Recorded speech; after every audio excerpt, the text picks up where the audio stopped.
A little while ago I did a video about the oil consumption on my Honda CB1000 Hornet. It's gone in for its recall, so has it been fixed?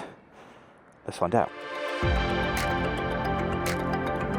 But first, let's just take a moment to appreciate this absolutely beauty of a motorcycle. Yeah, this is my 2025 Honda CB1000 Hornet. Let's talk about some mods. I've gone for RG protection crash bungs, which I think look quite nice. I've gone for an EvoTech Performance Radguard, which again, I think that looks rather nice. I've also gone for an EvoTech hanger, exhaust hanger, so the pillion pegs have gone. And I've got like the tank protector, seat cowl, the quick shifter, which I've fitted because this bike isn't an SP model. And look at this lovely vista that I presented to you. I take you to all the best places, don't I? But this looks quite nice, doesn't it? Yeah, right, so if you didn't know, Honda have done a global, I think it's a global recall for the CB1000 Hornet for high oil consumption. There are some other bikes that are actually affected, the CBR600RR, as well as I think some of the other 650s. Anyway, so I got a letter saying there's actually 3 recalls that they did: an LAF sensor wire, which is near the front sprocket, and the issue with that is that apparently you can get snagged in the sprocket or the drive chain and get ripped off. You don't want that. There was another one for a gear shift bolt or something that might come loose, so we got 3 for the price of 1. And of course the main one, which is the alleged high oil consumption. I would suggest high-vis might be good. Yeah, oil consumption was the other one. So I took it into the dealer, Marshall Honda in Reading, and they're actually quite good, and left the bike with them for the entire day. They didn't say what they were going to do other than rectify the issue. So picked it up at the end of the day. They gave me a hire bike as well, which was a cheeky little Forza 350, which was actually quite fun. They kind of said, okay, yeah, we've done all the recall work. And I was like, okay, so it's all fixed. And I kind of had to push the guy a little bit, not physically, but I was like, okay, what's been done? And he said, okay, so what we've done is fix the LAF sensor issue, fix the potential loose bolt on the gear shifter. For the oil consumption, all we've done is we've checked the oil level and topped it up. I don't believe it needed topping up because I had, not long before, actually topped it up myself. We're going through a river.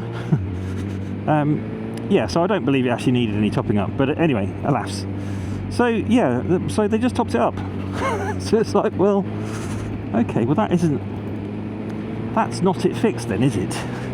Because what I noticed was after 1,000 miles, I think it was around about 1 litre that was missing.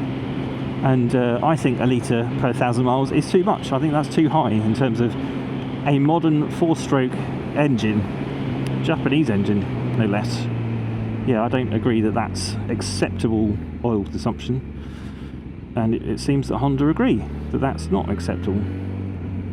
I actually don't know where I'm going.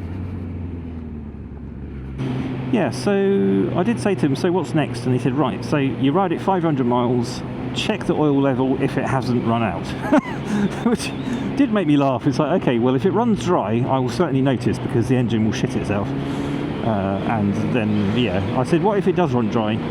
Are you just going to say, you know, that's your fault, you should have checked it? And he ummed and ahed and said, you know, come back, you know, it'll be fine. He didn't really commit on that one, so yeah. But I will periodically check the oil levels just to make sure we're not running dry. But yeah, so that's where we are with it. It isn't fixed, but Honda have said, you know what, just keep an eye on it, and then after 500 miles, check it again. I can't remember if they said I have to bring it back, but yes, I will check it and take it back. And I didn't realise, or my friend said to me, what they might have done is that at the time they might have actually taken a sample of the oil to check for like metal fragments and stuff. So that's potentially something they're looking at. Yeah, anyway, so that's where we are with it. I've got to do a few more 100 miles, probably 200 miles more, and then I will be checking it, even though I've checked it already, and it's reduced a little bit, not much. You kind of need to do 1,000 miles really to double check it. I think 1,000 miles is more, but then I suppose not everyone is doing big miles on their bikes, are they? They're Honda Hornets, which is not exactly a commuting motorcycle. It could be, if you've got a different seat, because the seat is just like a medieval torture device. It makes you want to throw yourself off the nearest cliff for any riding beyond an hour. And my recording has stopped. Oh, due to low battery. Well, that's bullshit, isn't it? Right, anyway, so no more. The batteries on these Insta360s are shite. It's the I think it's the X3. No more looking at my face, sorry guys. I know that's what you love doing. But I still absolutely love this bike. You know, I had lots of people tell me that I bought the wrong bike, that this bike was no good, it's cheap, it's horrible, this, that and the other, blah blah. You know what it's like, somebody else buys a motorcycle, people get really jealous. I think that's what it is, people just get, right, what are we at? Oh, we're at 30, okay. Well, sure then. But yeah, I absolutely love this bike. It makes me grin every time I ride it. Yeah, it just makes me smile, makes me giggle. Do you have a bike like that, or have you had a bike like that in your biking career history, that you get on it and it's just the right bike for you? It just makes you feel great. That's what the Hornet does. I've always loved naked bikes. I love sports bikes. I'm kind of getting into adventure bikes at the moment, sort of adventure touring. That's really sort of speaking to me a bit. But yeah, this is a bike that just talks to my inner silly younger self, and it makes me feel very happy. I love it. Absolutely love it.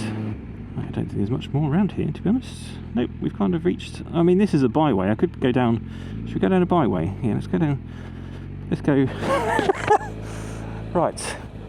I didn't expect I'd be doing this today, but oh well. But you know, it's totally fine. It's only like gravel bloody road, isn't it? It's not exactly... We're not like back of beyond business, are we? Anyway, let's just have a little walk around, because I love this bike. I just love looking at it. And I filled it up with petrol earlier, and there's something called I call it the walk back test. If you're walking back from the if you're walking back from the paying for your fuel, and you look at the bike and you just get that tingle in your trousers. You know you've got the right bike. If you don't get that, you know, if you don't look at the bike and go, whoa, you haven't bought the right bike. I mean, just look at that. It's got a really wide tank. It's quite a beefy, muscular looking bike. I love it. And the two headlights, I think it looks flipping fantastic. Honestly, this is... Oh, I just love this bike. I flipping love it. Yeah. And that is the right reaction, I think, to somebody that's bought a motorcycle, isn't it? It's not the fastest bike, it's not the best bike I've ever owned. There are other bikes which have been better. I think the Triumph Street Triple is still one of those bikes that I really, really want to own one, because I think it would be great. And probably, if I'm honest, the Street Triple is probably all the power I need on the road. I think it's like 120 horsepower. There are a couple of things I don't like about the bike. The seat is absolutely hell. It's hell on your bum and your balls. And the quick shifter. The quick shifter is just not very nice to use. It's just really like, there's like a real delayed gap between it going into gear and then it engaging the power. And you've even got settings.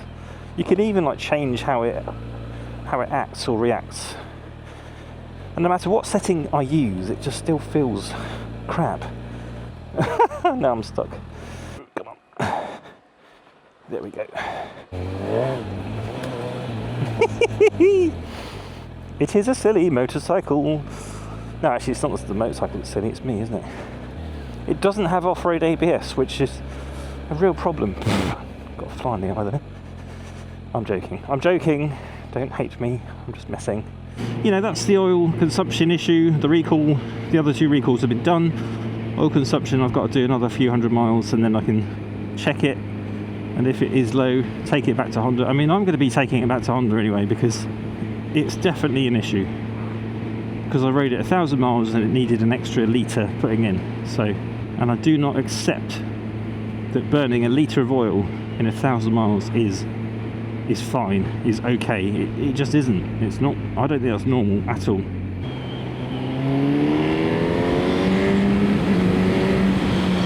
And the main one, if I'm honest, is that the seat is just so uncomfortable.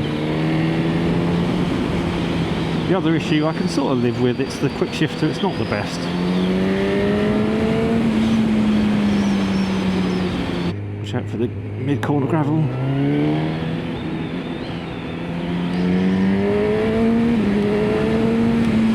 But everything else about this bike I absolutely love. It's fantastic. And I think I said earlier, there were a lot of detractors when I bought this. They were like, oh, you're going to hate it, you bought boring Honda. This bike is not boring. 150 horsepower, naked bike. Just is not boring. All I have to say for this video. Thank you very much for watching. If you do go out today, of course ride safely but have fun, otherwise what's the point? Until next time, you take care. Peace. Ta-ta.